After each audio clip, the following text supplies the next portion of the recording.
everybody, welcome back to another video. Chris and I have spent 3 weeks in Portugal and we absolutely love the country. And in this video, we want to tell you about our itinerary, where we went in these 3 weeks, how much our accommodations were, and what we do differently if we travel to Portugal again. So I hope you stick around for the end of this video because we're going to give you all the insights you need to travel to Portugal and plan your trip. So first we're going to start off with how we got to Portugal. We were actually already in Europe and we flew direct from a small town called Bouvet outside of Paris, and there you can catch the cheap flights. We flew with Ryanair and it was $35 Canadian to a direct flight to Porto. Now, flying with Ryanair, it doesn't have a lot of perks. You do have to pay for your carry-on bag as well, which we did. I think it was $30. So the total flight from Bouvet Airport in Paris was $65. We spent a total of 4 nights in Porto with 3 full days, and we did happen to have some crummy weather at the end of our trip that prevented us from that final day of touring. However, we were extremely busy in the first 2 days and felt like we managed to see a good part of Porto well. It was a beautiful city. Like we said in our video prior on Porto, you could stay on either side of the Douro River and you'd probably be in a good location to see the main central part of the city. Very hilly, lots of hills. Lots of leg days. Lots of leg days, but man, we were just blown away by the beauty of Porto. Across the river in Villanova de Gaia, you have all of the port houses that you can go port tasting. But we do recommend that you do at least one port tour. It is worth visit and learning about the process and the history behind Porto itself. Yeah, we went to Taylor's. It was a self-guided tour, so you pay your, I think it was 20 euros to get in, and you kind of go through the whole port house and see the process of how the port was made. And then at the end, you get a sample of 3 different ports. And we thought that was a great experience, but there's plenty of options to do there. There are a lot of the big brand name ports there, but there's also some smaller independent places that are definitely worth a stop. So one of the things that we noticed about Porto right away were how friendly everybody was. They were extremely kind and friendly to us. Amazing. We enjoyed our visit there. The other thing, we noticed that the Uber prices were extremely cheap, but when we didn't need an Uber, we were able to walk, and it was a very walkable city. So lots of hills, but very walkable. We stayed right in the old center, and that's what we would recommend as well. Yes. Now, Porto is a very large city, so all the attractions are kind of in that old center, and that's where you're going to walk around. So Porto, put it on your list. It's a must-see when you're in Portugal. Now, so from there, we spent the 3 full days, 4 nights in Porto, and then we went back to the airport to pick up a car rental. We find it easier to pick them up at the airports because there's less traffic. Most of the time the airports are a little bit outside of the city, which makes it a little bit easier to get out of the traffic. And from there, we hopped in the car, turned on the GPS for our Google Maps, and started to make our way all the way to the Douro Valley. Now, the Duro Valley is famous for, obviously, the wineries.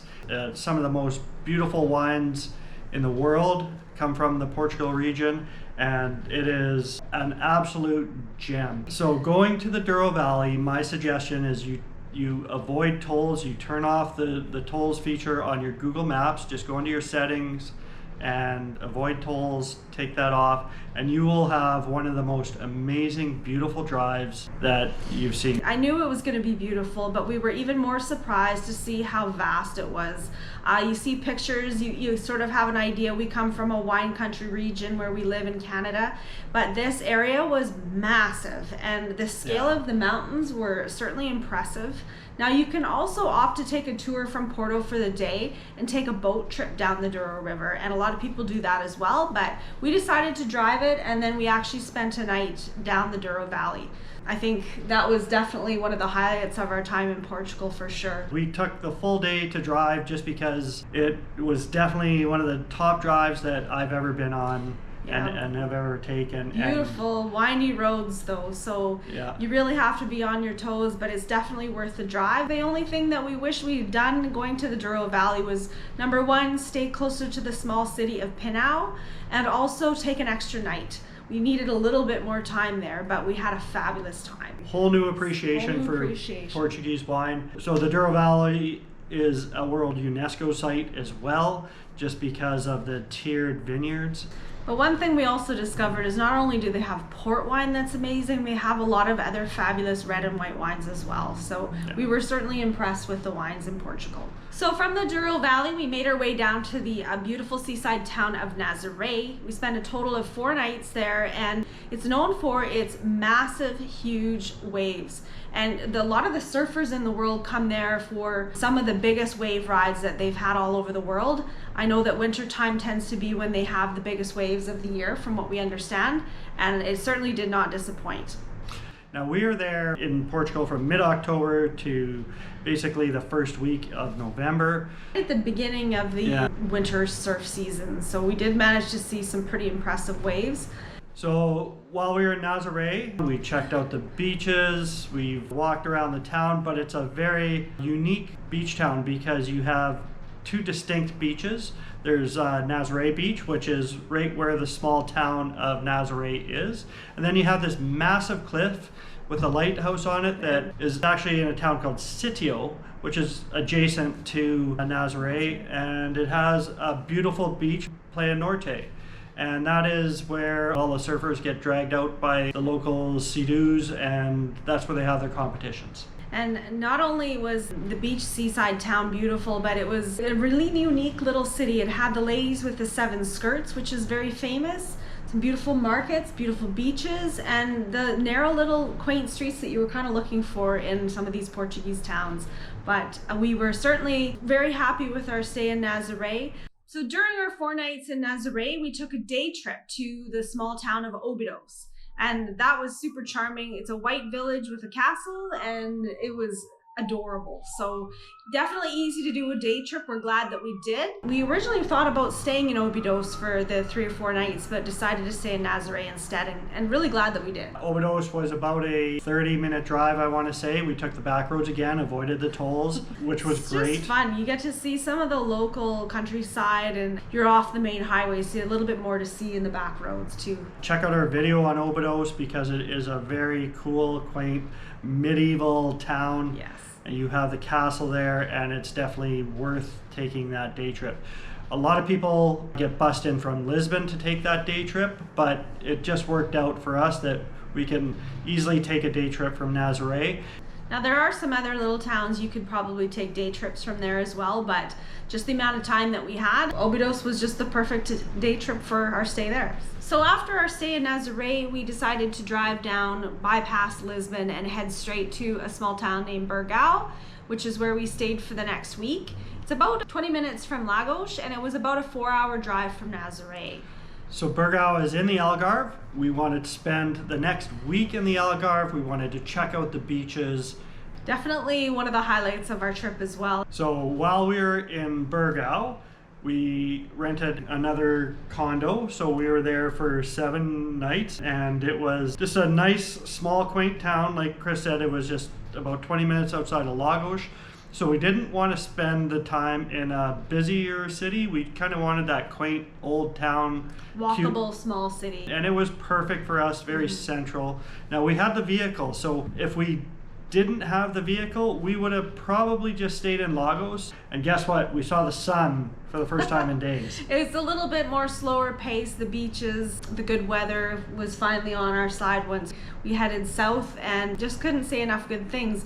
Now the reason we stayed a week in Burgão was so that we could do day trips from there, and we did several of them from that location, and it was easily doable. So definitely recommend picking one spot in the Algarve if you want to not have to pack up and move every single time like we had been. Definitely a beautiful area to stay. And that's a great recommendation, is that, you know, pick one location and do your day trips, especially if you have a car. Yes. If you don't have a car, there are trains and buses that you can get in and out. We don't know the schedules on that, but you can definitely do your research on that. Driving, not a problem. Driving was very easy in Portugal. Very organized, very easy. Yeah. We were there during a little bit of a slower time at the end of October, and parking wasn't so bad. I think that the closer you got to some of the small cities, you just sort of had to watch ahead of time, and maybe you had to walk an extra block or two to get to the little towns, but it was very easy. Now that being said, in the busy season, I could see that parking would be ridiculous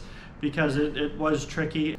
A lot of the cars are compact, so you can fit them in tight spots. If you had a full-size vehicle, it would be very difficult to find parking. Keep in mind, the streets in Portugal inside the city centers, the old cities, are much smaller and narrower than we're used to back in Canada. So it was a little more challenging for us. Maybe other people are used to smaller cities, but it's part of the fun. While we were in Portugal, we did do some day trips, like we said. We did make a lot of the videos on the Algarve cities that we did visit, but some of the notables are Sagres, Tavira, Albufeira, Lagos, of course. We went there a couple times because it is such a pretty city and there's a lot to see and do. When we're visiting all of these places, we're always going to the old town, the historical town, because that's what we want to see. We want to see the old churches, we want to see the cobblestone streets. All the history. All the history, for sure. Our next video that will be coming out will be all about the Algarve and our favorite areas and cities that we visited down south as well. So stay tuned for the next video. After our week stay in the Algarve, we headed back up to the Lisbon airport where we dropped off our car rental. Once we dropped off our car in Lisbon, we hopped in an Uber and we headed to the small town of Sintra. And that was a pretty special time for sure. We spent, 2 nights in Sintra? We rented an Airbnb again. Now, the reason people go to Sintra is because of the beautiful romantic castles, the ancient castles. It's just a picturesque, beautiful town. A lot of people just go for one day right from Lisbon. We take a day trip from Lisbon, and I think that seems to be what we reviewed most people do. However, we opted to spend 2 nights in Sintra and actually felt like we could have stayed for 3. So during our 2 days, we toured the town, we walked around. We only got to see 2 castles, and there's many more that we could have seen. The food was amazing.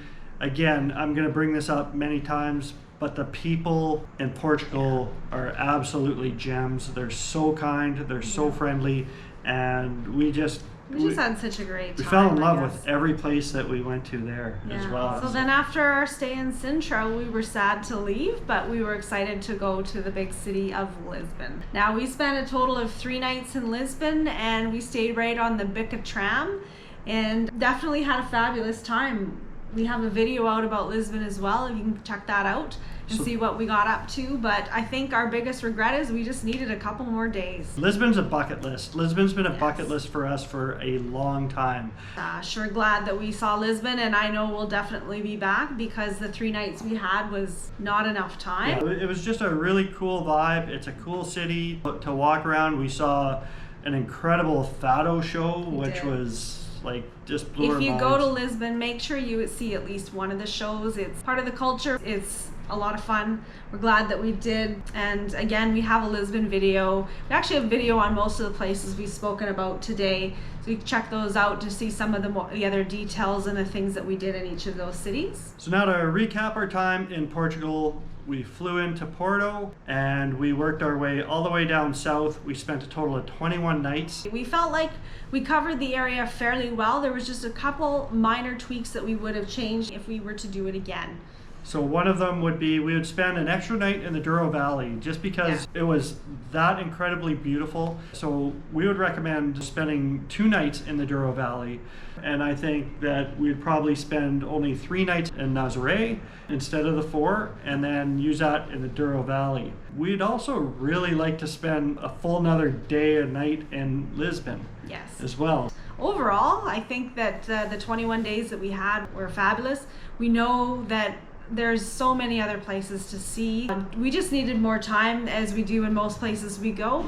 I think if you only had 2 weeks, you might have to pick and choose what areas are the most important that you'd like to see, as sometimes racing through places too quickly takes away from really seeing a city like you should. So keep that in mind. So we spent 21 days in Portugal, the end of October and the first week of November, so kind of shoulder season.